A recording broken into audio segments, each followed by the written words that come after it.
Hello friends, welcome to neo mentors exam 360. మనం ఈ సిరీస్లో తెలంగాణకు సంబంధించిన important current affairs group 2 point of వ్యూలో ఏవైతే ఇంపార్టెంట్ కరెంట్ అఫైర్సో అవి మనం చర్చించుకుంటున్నాం. అందులో భాగంగా మనం నిన్న ఆల్రెడీ రైతు మనకి ఏదైతే రుణమాఫీ పథకం ఉందో దాన్ని మనం ఆల్రెడీ చర్చించుకున్నాము. దానికి కంటిన్యూషన్గా ఈరోజు మనము రైతు బంధు స్కీమ్ని మనము ఈరోజు చర్చించుకుందాం. అయితే ఈ రైతు బీమా స్కీమ్ తర్వాత రైతులకు సంబంధించి స్కీమ్లు మనం రాష్ట్రంలో చూసుకుంటే కూడా రుణమాఫీ తర్వాత రైతు బంధు స్కీమ్ అయితే ఉందో అది ఒక గవర్నమెంట్ యొక్క ఇంపార్టెంట్ మరియు ఫ్లాగ్షిప్ స్కీమ్ అది. అది చాలా ముఖ్యమైనటువంటి స్కీమ్ మన రాష్ట్రంలో ఉన్నది. దాన్ని వేరే రాష్ట్రాలు కూడా కేంద్ర ప్రభుత్వం కూడా దాన్ని అనుకరించింది కాబట్టి. అదేవిధంగా ఇదే రైతులకు సంబంధించి మరిన్ని స్కీమ్స్ చూసుకుంటే మరొకటి రైతు బీమా స్కీమ్ కూడా ఉంది. ఈ రెండు స్కీమ్లని మనం ఇప్పుడు చర్చించుకుందాం.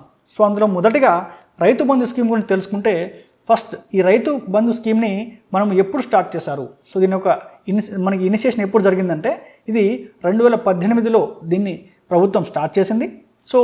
దీని యొక్క ఆబ్జెక్టివ్ ఏమిటి, దీన్ని ఎందుకు స్టార్ట్ చేశారంటే ఇక్కడ చూడొచ్చు మీరు, the scheme AIIMS to provide financial support to land owning farmers in the state to meet the input cost. అంటే మనకి రైతులకి ఇన్పుట్ కాస్ట్ అంటే వాళ్ళు విత్తనాలు కొనుక్కోవడానికి లేకపోతే ఎరువులు కొనుక్కోవడానికి మరియు దానికి సంబంధించిన లేబర్ కాస్ట్ ఏమైనా ఉంటే ఇనిషియల్గా వాళ్ళకి ఒక ఫైనాన్షియల్ ఎయిడ్ అంటే వాళ్ళకి డబ్బు రూపంలో డైరెక్ట్గా వాడి బ్యాంక్ ఖాతాలో మనకి డైరెక్ట్ బెనిఫిట్ ట్రాన్స్ఫర్ స్కీమ్ ద్వారా ఇది నేరుగా మధ్యలో ఉన్నటువంటి ఇంటర్మీడియేటరీస్ ఎవరు లేకుండా డైరెక్ట్గా రైతుల ఖాతాలకు మనకి డబ్బులు పంపించేటువంటి స్కీమ్ అనమాట. అయితే ఇప్పుడు ఫైనాన్షియల్ సపోర్ట్ చూసుకుంటే ఇక్కడ మెయిన్గా ఇది వచ్చేసి మనకి ల్యాండ్ ఓవింగ్ ఫార్మర్స్ అంటే ఎవరికైతే మనకి పట్టా ఉంటుందో పట్టా ఉన్నటువంటి రైతులకు మాత్రమే ఈ స్కీమ్ వర్తిస్తుంది. అదేవిధంగా టెనెంట్ ఫార్మర్స్ మనకి కౌలుకి తీసుకునే రైతులకి ఈ స్కీమ్ వర్తించదు. ఈ స్కీమ్ మీరు బెనిఫిషరీ కావాలంటే మీకు డెఫినెట్గా మీకు ల్యాండ్ ఉండాలి. మీరు ల్యాండ్ ఓనింగ్ మీకు ప్రూఫ్ అనేది మీకు పట్టా బుక్ అనేది మీకు ప్రూఫ్ ఉంటుంది. దాని ద్వారా మీకు డబ్బులు అనేది అందజేయడం జరుగుతుంది. ఇది ఎంత అంటే 10,000. ఎకరాకి ఒక సీజన్కి 10,000 రూపాయలటువంటి క్యాష్ ప్రైజ్ అంటే క్యాష్ మనకి అమౌంట్ అనేది మనకి స్టేట్ గవర్నమెంట్ రైతుల ఖాతాలోకి నేరుగా జమ చేస్తుంది.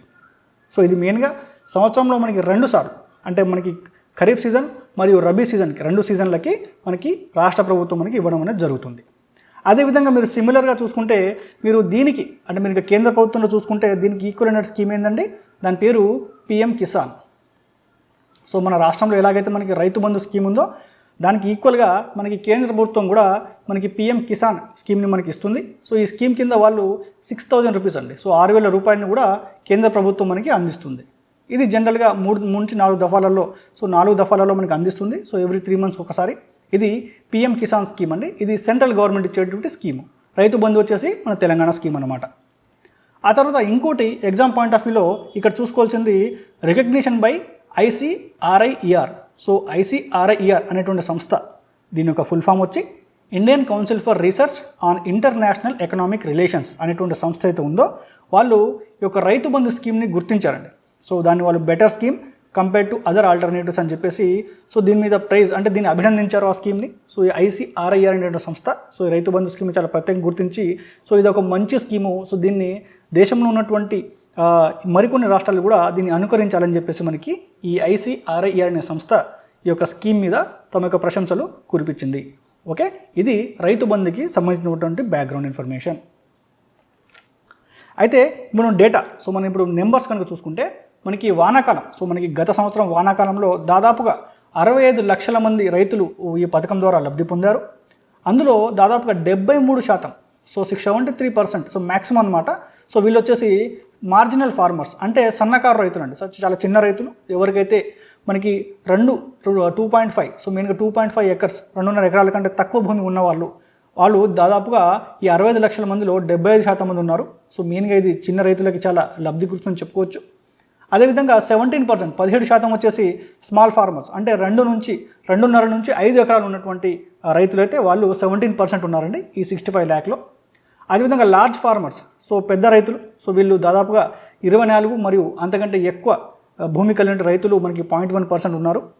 ఇది మనకి లేటెస్ట్ డేటా వానాకాలం 2020 ఒక డేటా అనమాట. మీకు ఎగ్జామ్లో అడిగేటువంటి ఛాన్సెస్ ఉన్నాయి. ఎలాగంటే మీకు 73% మార్జినల్ ఫార్మర్స్, 17% స్మాల్ ఫార్మర్స్ మరియు 0.1% లార్జ్ ఫార్మర్స్. ఓకే, ఇదనమాట. ఇంకా మనం బడ్జెట్ విషయానికి వస్తే ఇక్కడ వానాకాలం లాస్ట్ సీజన్లో మనకి దగ్గర 148 లక్షల ఎకరాల ఈ యొక్క స్కీమ్ ద్వారా కవర్ అయింది. అందులో దాదాపుగా 7,400 కోట్లు బడ్జెట్ అయితే ప్రభుత్వం దీనికి 2022 మరియు 23 సంవత్సరానికి కేటాయించడం జరిగిందనమాట. సో క్యుములేటివ్గా అంటే 2018 నుంచి సో 2023 వరకు సో ఈ యొక్క 5 సంవత్సరంలో సో టోటల్గా ఇప్పటిదాకా ప్రభుత్వం ఈ యొక్క స్కీమ్ మీద, రైతు బంధు స్కీమ్ మీద ఖర్చు చేసినటువంటి అమౌంట్ ఎంతండి? ఇది టోటల్గా 65,000 కోట్లండి. సో 65,192. సో 65,000 crores అయితే మనకి ప్రభుత్వం ఇప్పటిదాకా మనకి ఖర్చు చేయడం అనేది జరిగిందండి. సో ఇది టోటల్గా 9 సీజన్స్ అండి. ఈ యొక్క 2018-19 నుంచి 22-23 వరకు కూడా చూసుకుంటే ఈ 9 సీజన్స్లో మనకి 65,000 కోట్ల రూపాయలని ఇప్పటిదాకా ప్రభుత్వం అయితే ఈ రైతు బంధు స్కీమ్ మీద ఖర్చు చేయడం జరిగింది. తర్వాత నెక్స్ట్ మనం చూసేటువంటి స్కీమ్ ఏంటంటే రైతు బీమా స్కీమ్ అండి. సో ఈ రైతు బీమా స్కీమ్ యొక్క మెయిన్ ఆబ్జెక్టివ్ ఏమిటి? సో దీని యొక్క లక్ష్యం ఏమిటంటే ఇది మెయిన్గా ఒక గ్రూప్ లైఫ్ ఇన్సూరెన్స్ స్కీమ్ అండి. ఇది రైతులకి, అంటే రాష్ట్రంలో ఉన్నటువంటి రైతులకి సో ఇది ప్రమాద బీమా స్కీమ్ అన్నమాట. ఇది మెయిన్గా వాళ్ళకి ఫైనాన్షియల్ రిలీఫ్, అంటే ఒకవేళ మనకి కుటుంబంలో ఉన్నటువంటి వ్యక్తి సో రైతు కనుక అకాల మరణానికి గురైతే సో వాళ్ళకి ఆర్థికంగా మరియు వాళ్ళకి సామాజికంగా ఒక రకమైనటువంటి సెక్యూరిటీ ఉంటుందనే ఉద్దేశంతో మనకి తీసుకొచ్చినటువంటి స్కీమే ఈ రైతు బీమా స్కీమ్ అండి. అయితే ఈ రైతు బీమా స్కీమ్ని కూడా మనకి 2018లోనే లాంచ్ చేయడం జరిగింది. ఇందులో కవరేజ్ వచ్చేసి మనకి దాదాపుగా 5 లక్షల రూపాయలండి. సో 5 lakhs రూపీస్ మనకి ప్రతి ఒక్క రైతుకి సో ప్రభుత్వం వాళ్ళ తరపున ఒక ఇన్సూరెన్స్ అనేది ప్రభుత్వమే చెల్లిస్తుంది. సో దీనిలో సంబంధించిన ప్రీమియం, సో ఏదైతే మనకి ఇన్సూరెన్స్ కంపెనీకి మనం కట్టాల్సి వస్తుందో ఆ ప్రీమియం పూర్తిగా కూడా ప్రభుత్వమే భరిస్తుంది. అయితే ఇందులో మెయిన్గా న్యాచురల్ డెత్, అంటే సహజ మరణానికి సంబంధించినటువంటి డెత్ అయితే ఉంటుందో సో వాళ్ళకి ఈ 5 లక్షల రూపాయలు అయితే వాళ్ళకి చెందుతుంది. సో వాళ్ళ కుటుంబానికి ఆర్థిక చేయూత కోసం అనేది ఈ రైతు బీమా స్కీమ్ని తెచ్చారు. అయితే ఇది మళ్ళీ సెటిల్మెంట్ అండి, అంటే నెక్స్ట్ నామినీ ఎవరు ఉంటారో ఆ సెటిల్మెంట్ సో మ్యాక్సిమం 10 రోజులలో సో వాళ్ళ యొక్క అకౌంట్లో పడే విధంగా కూడా ప్రభుత్వం చర్యలు తీసుకుంటుంది.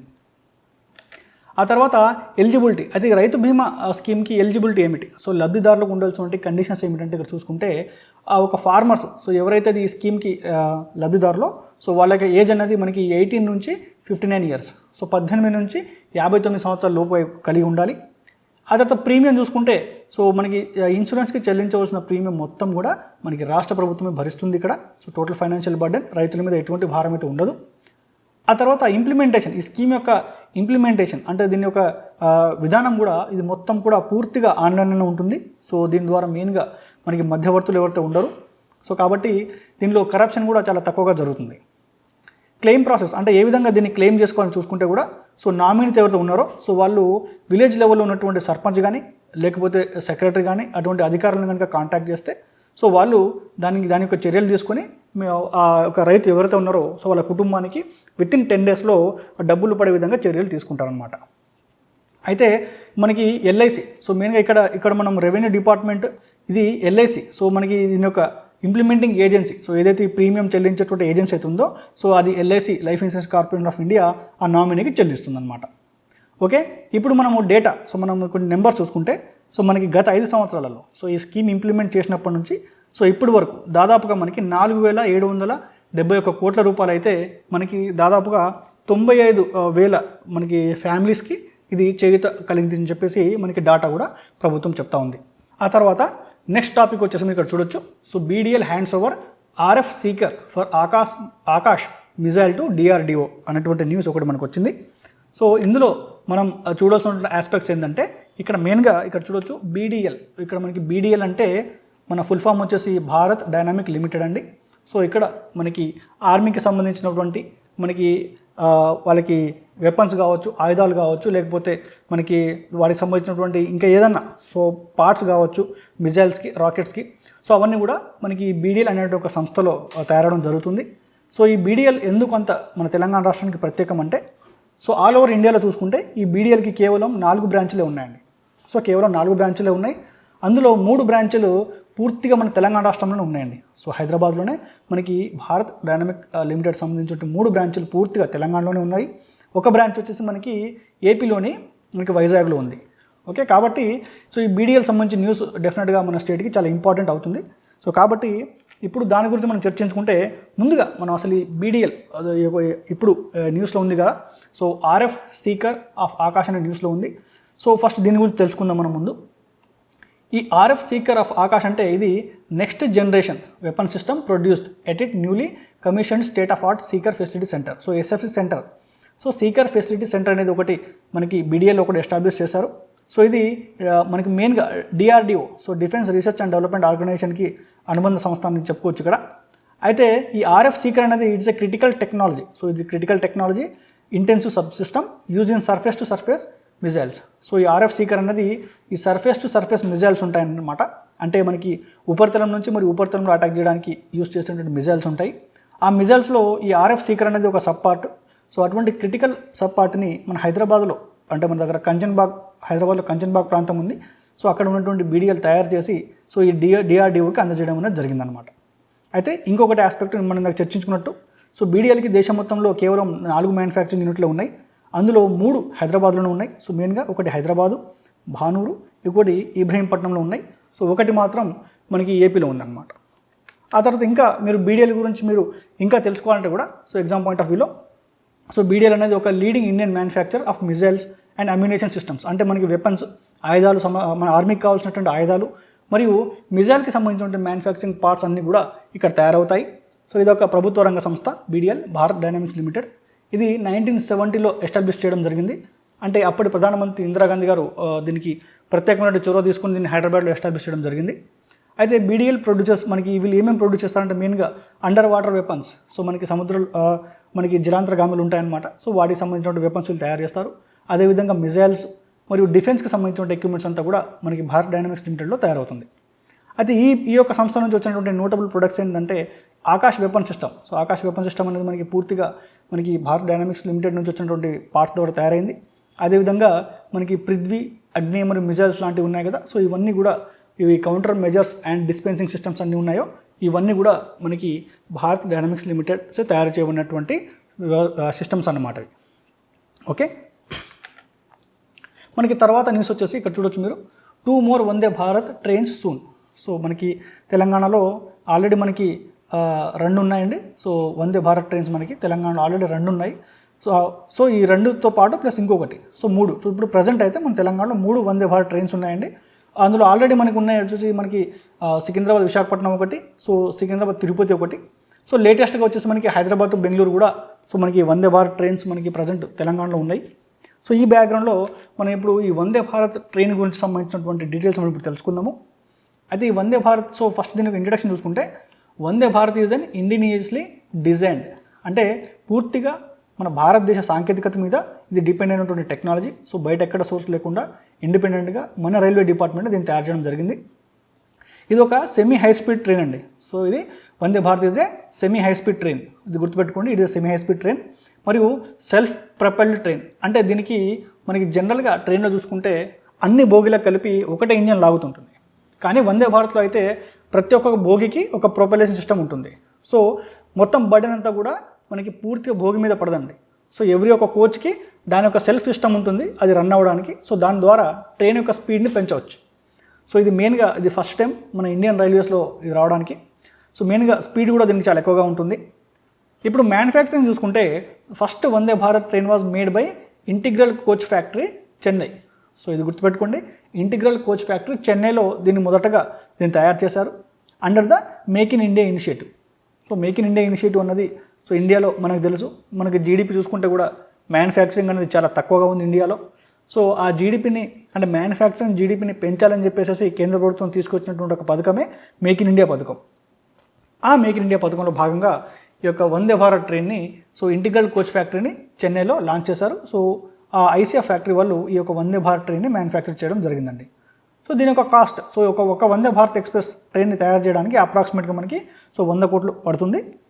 అదేవిధంగా Vande Bharat represents India's initial venture into train set technology. So ఇప్పటిదాకా మనం ప్రపంచవ్యాప్తంగా చూసుకుంటే ట్రైన్ టెక్నాలజీలో మనకి ముందున్న దేశాలు వస్తే జనరల్గా మనం జపాన్ గురించి మాట్లాడుకుంటాము. అదేవిధంగా చైనా కూడా ఈ యొక్క ట్రైన్ మ్యానుఫ్యాక్చరింగ్లో చాలా మనకంటే ముందుంది.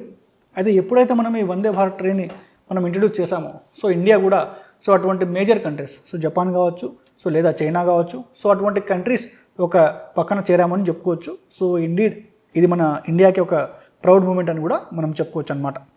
అదేవిధంగా ఈ యొక్క ట్రైన్ 18 వందే భారత్ ట్రైన్కి ఉన్నటువంటి అడ్వాంటేజ్ ఏంటిది అంటే ఇక్కడ చూసుకుంటే మెయిన్గా ఇది faster, easier to maintain. So ఇది జనరల్గా దీని యొక్క స్పీడ్ కూడా చాలా ఎక్కువగా ఉంటుంది. సో ఇక్కడ మీరు చూసుకోవచ్చు మ్యాక్సిమం స్పీడ్ మనకి 160 కిలోమీటర్లు అండి. సో 160 km/h స్పీడ్తో ఇది వెళ్తుంది. సో దాని ద్వారా మనకి డిస్టెన్స్ వేగం అంటే మనం చేరుకునే టైం కూడా చాలా మనం సేవ్ చేసుకోవచ్చు. ఆ తర్వాత మెయింటెనెన్స్. సో మెయింటెనెన్స్ కూడా దీన్ని మన పాత ట్రైన్స్తో కంపేర్ చేసుకుంటే చాలా ఈజీ మెయింటెనెన్స్ ఉంటుంది మనకి వందే భారత్ ట్రైన్లో. అదేవిధంగా కన్జ్యూమ్స్ లెస్ ఎనర్జీ, అంటే దీనికి సంబంధించినటువంటి ఎలక్ట్రిసిటీ, సో కరెంట్ అయితే ఉంటుందో అది కూడా మనకి పురాతన సో ఇంతకుముందు ఉన్న టెక్నాలజీ ట్రైన్ కంటే ఇది చాలా తక్కువ ఎనర్జీని కూడా కన్జ్యూమ్ చేసుకుంటుంది. కాబట్టి సో దీని యొక్క ఆపరేషన్ కానీ సో దీన్ని రావడం వల్ల అడ్వాంటేజెస్ సో ఇవన్నీ చాలా ఉన్నాయి మనకి. సో అవన్నీ కూడా మెయిన్గా అడ్వాంటేజెస్. అదేవిధంగా స్పీడ్ అండ్ ఎఫిషియన్సీ చూసుకుంటే ఇది దాదాపుగా 160 km అని చెప్పుకున్నాం మనం ఆల్రెడీ ఇప్పుడు. అయితే ఈ జర్నీ రిడక్షన్ దాదాపుగా మనకి జర్నీ టైం సో మన ప్రయాణ సమయాన్ని దాదాపుగా 25% నుంచి 40% వరకు కూడా మనకి ఈ వందే భారత్ ట్రైన్ అనేది తగ్గిస్తుంది మనకి. ఆ తర్వాత సేఫ్టీ విషయానికి చూసుకుంటే అంటే మనం సేఫ్టీ ట్రైన్లో మనకి సేఫ్టీస్ చాలా ఇంపార్టెంట్ కదా. సో యాక్సిడెంట్ కాకుండా ఉండడానికి సో దీనిలో ఒక ఫీచర్ని పెట్టారండి. దాన్ని మనము ఇంటెలిజెంట్ బ్రేకింగ్ సిస్టమ్ అని అంటాము. సో అది సిచ్యువేషన్ని బట్టి బ్రేక్స్ ఆటోమేటిక్గా దీనికి ఆన్ అవుతుంటుంది. సో దాన్ని మనము ఇంటెలిజెంట్ బ్రేకింగ్ సిస్టమ్ అని అంటాము. సో దీనిలో ఇంటెలిజెంట్ బ్రేకింగ్ సిస్టమ్ ఉంది. అదేవిధంగా power regeneration, ensure better energy efficiency, మరియు కాస్ట్ కూడా చాలా ఎక్కువ అంటే కాస్ట్ ఎఫెక్టివ్నెస్ అంటే కాస్ట్ కూడా చాలా ఎక్కువ కాకుండా చాలా తక్కువ కాస్ట్లోనే దీన్ని మ్యానుఫ్యాక్చర్ చేయడం అనేది జరిగింది. సో ఇవన్నీ కూడా మనకి వందే భారత్ సంబంధించినటువంటి ఇంపార్టెంట్ ఫ్యాక్ట్స్. ఆ తర్వాత మనం ఇక్కడ మరొక న్యూస్ చూసుకోవచ్చు. So governor to seek legal opinion on draft TSRTC merger. So మనకు ఆల్రెడీ తెలుసు. సో మనకి టీఎస్ఆర్టీసీ అనేది ఇంతకుముందు ఇది ఒక కార్పొరేషన్ అండి. ఫస్ట్ ఇది ఒక కార్పొరేషను, దీన్ని ఇప్పుడు ప్రభుత్వంతో విలీనం చేస్తున్నారండి.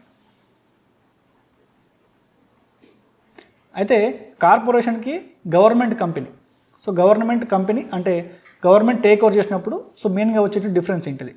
సో కార్పొరేషన్ అన్నప్పుడు సో ఇది కార్పొరేషన్ అనేది ఇది ఒక ప్రభుత్వ కార్పొరేషనే, కాకపోతే ఇందులో ఉన్నటువంటి ఎంప్లాయీస్ ఎవరు కూడా గవర్నమెంట్ ఎంప్లాయీస్ అవ్వరు, అంటే డైరెక్ట్గా వాళ్ళు గవర్నమెంట్ ఎంప్లాయీస్ అవ్వరు. అందుకు మీరు చూస్తే ఆర్టీసీ ఎంప్లాయీస్ అయితే ఉంటారో వాళ్ళని మనము గవర్నమెంట్ ఎంప్లాయీస్గా ఇంతకుముందు తీసుకోమండి. సో వాళ్ళని ఆర్టీసీ కార్మికులనే అంటారు. So they are not government employees. And ఎందుకంటే ఈ కార్పొరేషన్ ఉన్నప్పుడు it is a separate entity, అంటే గవర్నమెంట్కి ఒక ఎంటిటీ లాంటిది. అంటే దీనికి సంబంధించిన ప్రాఫిట్ అండ్ లాస్ అకౌంట్ అనేది వేరుగా ఉంటుంది మనకి. సో ఇందులో ప్రాఫిట్ వచ్చినా సో లాస్ వచ్చినా అది పూర్తిగా కార్పొరేషన్ భరించాలి. సో గవర్నమెంట్ వాటా ఏమి ఉండదు. కాకపోతే ప్రాఫిట్ వచ్చిందనుకోండి, ఈ ప్రాఫిట్ నుండి కొంత షేర్ ఒకవేళ ప్రాఫిట్ వస్తే కొంత షేరు వీళ్ళు ప్రభుత్వంతో షేర్ చేసుకోవాల్సి ఉంటుంది. కాకపోతే ప్రజెంట్ ఆర్టీసీ లాస్లో ఉంది కాబట్టి సో ఎక్కువగా ఇది ప్రాఫిట్స్ అయితే అసలు లేవు. సో లాసెస్ చాలా ఎక్కువగా ఉన్నాయి. కాబట్టి సో ఇప్పుడు ఈ యొక్క ఆర్టీసీని కార్పొరేషన్గా కాకుండా సో దీన్ని డైరెక్ట్గా ప్రభుత్వంతో విలీనం చేయాలని చెప్పేసి ఒక నిర్ణయాన్ని అయితే ఇప్పుడు మనం ప్రభుత్వం తీసుకుంది. సో దానికోసం ఈ యొక్క బిల్లుని సో మనం ముందుగా గవర్నర్కి పంపించాల్సి ఉంటుంది. సో ఎందుకు గవర్నర్ని పంపించాల్సిందంటే ఇక్కడ మీరు చూడొచ్చు మనకి రాజ్యాంగంలో ఒక ఆర్టికల్ ఉంటుందండి. సో ఆర్టికల్ నెంబర్ 117 అది మీరు ఎగ్జామ్ పాయింట్ ఆఫ్ వ్యూలో గుర్తుపెట్టుకోవాలి. సో ఈ ఆర్టికల్ నెంబర్ 117 ఏం చెప్తుందంటే సో ఏదన్నా ఒక బిల్లులో సో దానికి ఒక ఫైనాన్షియల్ మ్యాటర్స్ ఉంటాయి. ఓకే, అదొక ఫైనాన్షియల్ మ్యాటర్ ఉంటే ఆ బిల్లులో ఆ ఫైనాన్షియల్ మ్యాటర్ అనేది it requires the prior recommendation of the governor. Okay, prior recommendation of the governor అంటే ముందుగా గవర్నర్ యొక్క అనుమతి తీసుకొని మాత్రమే దాన్ని మనం అసెంబ్లీలో ప్రవేశపెట్టాల్సి ఉంటుంది. కాబట్టి ఈ ఆర్టీసీ ఏది ఉందో ఒక టీఎస్ఆర్టీసీ, సో ఈ టీఎస్ఆర్టీసీ ఎప్పుడైతే మనకి ప్రభుత్వంతో విలీనం అవుతుందో దానికి సంబంధించిన ఆస్తులు సో దానికి సంబంధించిన ప్రాఫిట్స్ అసెట్స్ అవన్నీ కూడా ప్రభుత్వం పరిధిలోకి వస్తాయి.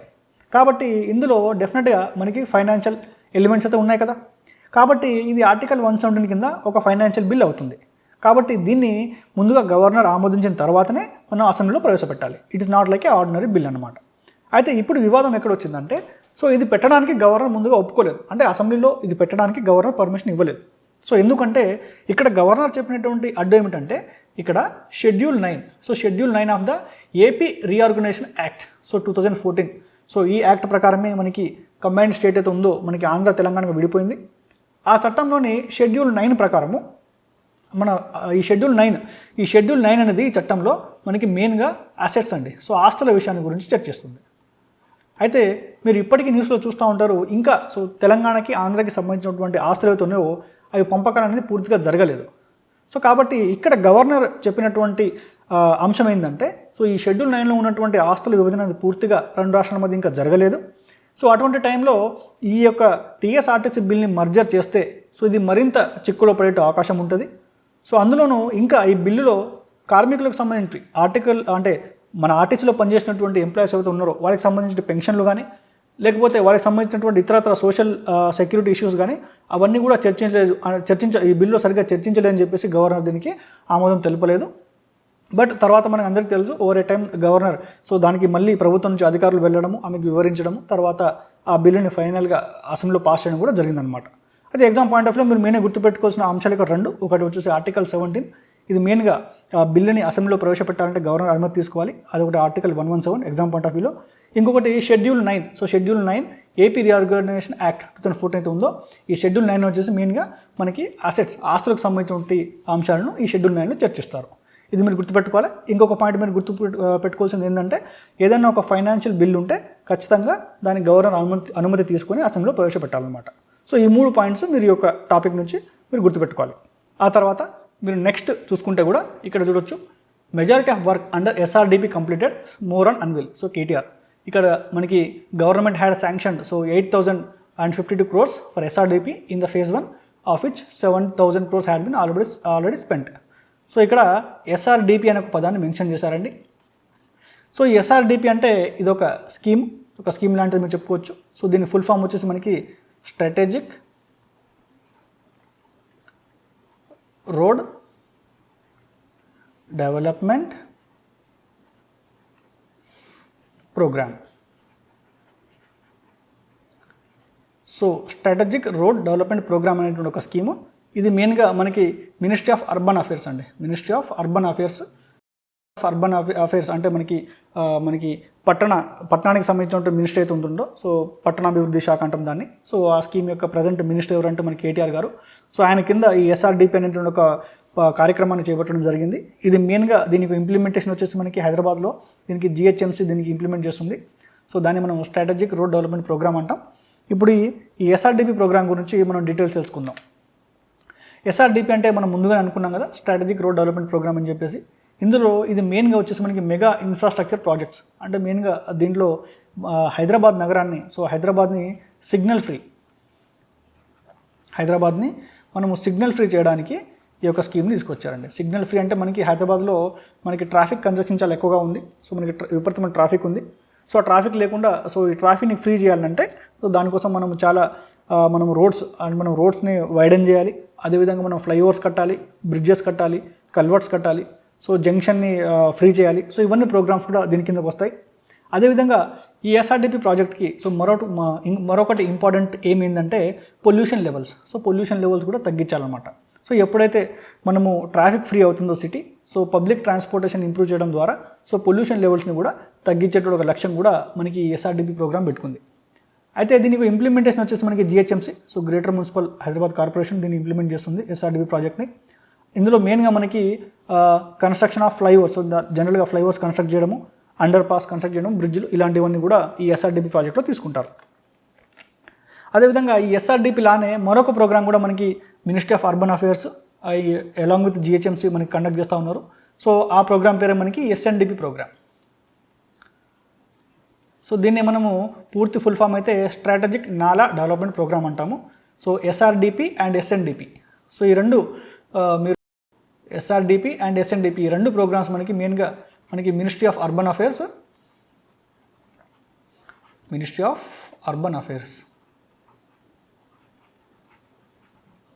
So minister of urban affairs under GHMC.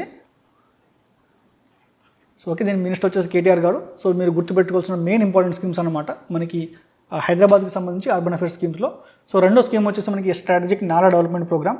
ఇది మెయిన్గా మనకి అర్బన్ ఫ్లడ్డింగ్ అంటే మనకి వర్షాకాలంలో మనం చూడొచ్చు చిన్న చిన్న వర్షాలకి హైదరాబాద్ అంతా మునిగిపోతూ ఉంటుంది.